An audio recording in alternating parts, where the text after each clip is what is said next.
আমাদের এক্সাম, তুই এক্সাম নিয়ে কিছু বলতে চাস? সামনে তো এক্সাম, পড়া হয়নি। এসে মার সাথে লাঞ্চে যাওয়ার কথা আছে। মাকে সেগুলো দেখায় বাড়িতে গিয়ে, মা দেখে বলে যাবে। অবস্থা খুব খারাপ, কারণ আমি মুখটা এসে ধুইও নি, ঠিক আছে? আমার শরীর ভালো লাগছে না, এখন খেতে যাবো, খেয়ে দিয়ে এসে একবারে ফ্রেশ হবো। হাই, ব্যাগটা কেন নিয়ে আমি আগে? Hi, hello everyone, welcome back to my channel. তো আজকের ভিডিওটা, লং ভিডিওটা খুব একটা বেশি বড় হবে না। আমি এখন যাচ্ছি কলেজে। তো আজকে আমার কলেজে অ্যাডমিট কার্ড দেবে, সামনেই এক্সাম, কয়েকদিন পরেই হয়তো আমাদের এক্সাম শুরু হয়ে যাবে। তো অ্যাডমিট কার্ড নিতে যাচ্ছি, আমি দাদার সাথে যাচ্ছি। দাদা আমাকে দিয়েও আসবে, আবার নিয়েও আসবে। তো দাদার সাথে যাচ্ছি। আর আমি সকালে ব্রেকফাস্টটা দেখাতে মনে নেই, ড্রাই ফ্রুটস খেয়েছি। আর তোমরা শর্টসে দেখতে পারবে যে আমি ডাবে জল খেয়েছি। তো এটাকে এখন বেরাচ্ছি, কারণ এত সকালে আমি ভাত খেতে পারবো না। আর এসে মার সাথে লাঞ্চে যাওয়ার কথা আছে। তো দেখা যাক কি করি। শুনতে পারছো এত চারিদিকের আওয়াজ আসছে, জানি না, একটুখানি ম্যানেজ করে নিও। তো চলো ব্লগটাকে কন্টিনিউ করতে থাকি দেরি না করে। So bye. দাদা এসে গেছিল, তারপরে আমরা বেরিয়ে পড়েছিলাম কলেজে যাওয়ার জন্য। আর সেদিন এত বৃষ্টি হওয়া সত্ত্বেও নাকি একটা বাজে ভাবসা গরম ছিল। তো বেরিয়ে গেছিলাম, আর রাস্তার অবস্থা এত খারাপ ছিল, আমার তো সত্যি কথা ভয় লাগছিল এই ভাঙাচোরা রাস্তা দেখে। আমি ভাবছিলাম যদি পড়ে যাই আজকে তো আমার খবর আছে তাহলে। তো আমি বলেছিলাম ওকে যে আস্তে আস্তে চালাস, তো আস্তে আস্তে চালিয়েই নিয়ে গেছিলো আমাকে। আর এখানে দেখো একটা কলেজে এসে কিউটির সাথে দেখাও হয়ে গেছিলো। আর ও কিন্তু সত্যি ভীষণ কিউট ছিল। আমাদের এক্সাম, তুই এক্সাম নিয়ে কিছু বলতে চাস? সামনে তো এক্সাম, পড়া হয়নি, ট্যাক্স পড়া হয়নি, তো ঢপ মারি, সব তো প্রিপারেশন হয় আছে। আর আমার মা আমাকে নাকি আমার ছবিগুলো এরকম একটা ছোট বাস্কের মধ্যে দিয়ে দিচ্ছে, এটা দেখে সবাই হেসে শেষ। বাবা কি কাঁদা রে! তাও যাবো দেখ, পড়বো, তাও যাবো, একদম যাচ্ছি। তো হয়ে গেছে আমাদের অ্যাডমিট নেওয়া, আর কিছুদিন পরে বাড়ি চলে যাচ্ছি, কিছুদিন পরে এক্সাম, ঠিক আছে? প্রচন্ড চাপ।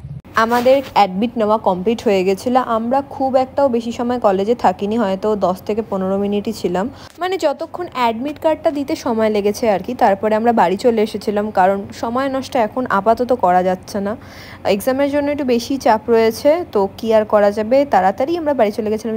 আর অঙ্কিতা এখানে সানগ্লাসটা বের করে পোজ দেওয়ার জন্য মানে তোল পার করে দিচ্ছিল। তো যাই হোক, তারপরে আমি দাদার সাথে বাড়ি ফিরে গেছিলাম।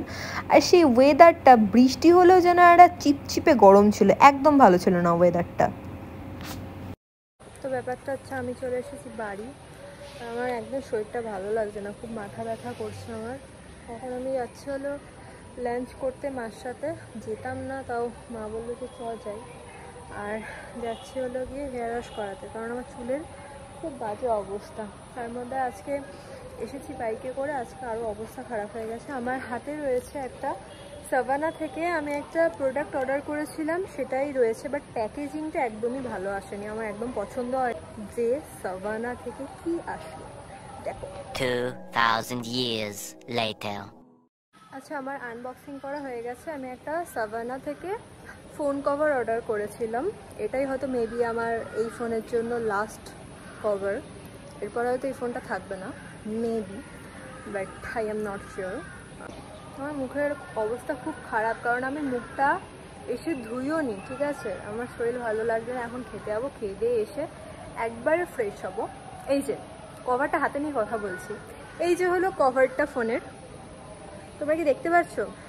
যদি এখানে ঠিকঠাক না দেখতে পারো, আমি শর্টসে পোস্ট করে দেবো এটা লিঙ্ক, আর এটা কেমন দেখতে কি, তো সেখানে দেখে নিতে পারো, চেক করে নিতে পারো।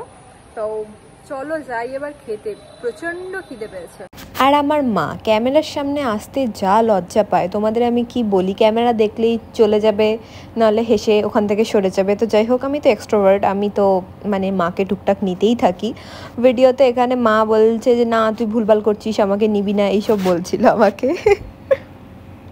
আজকের লাঞ্চে ছিল ফ্রাইড রাইস আর ড্রাই চিলি চিকেন, সাথে রায়তাও নিয়েছিলাম, সেটার ক্লিপস আর নিয়ে ওঠা হয়নি। তো আজকের লাঞ্চটা মোটামুটি ছিল, কারণ ড্রাই চিলি চিকেনটা খুব একটা ভালো লাগেনি আমার, ফ্রাইড রাইসটা ওকে ওকে ছিল।